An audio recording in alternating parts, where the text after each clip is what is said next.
Go ahead and bring up an automatically saved recipe for a test recipe we did, and we're going to manipulate that.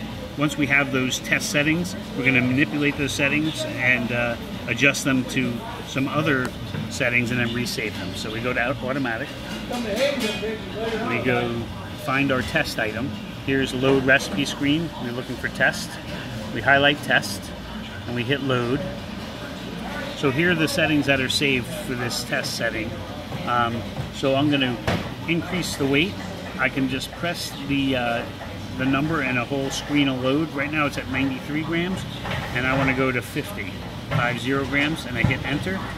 So now I changed this test formula down to 50 grams, and I want to have more pressure on the rounding. So I'm going to decrease this number. This is the pressure plate for the rounder.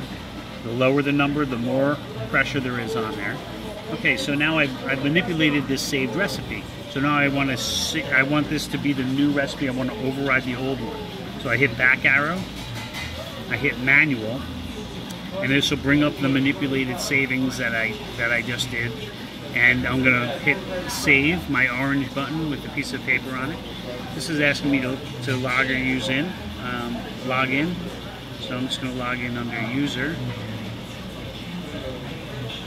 Oops. And put in my password.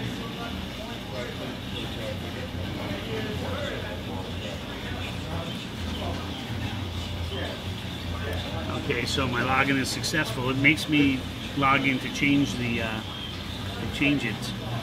formula.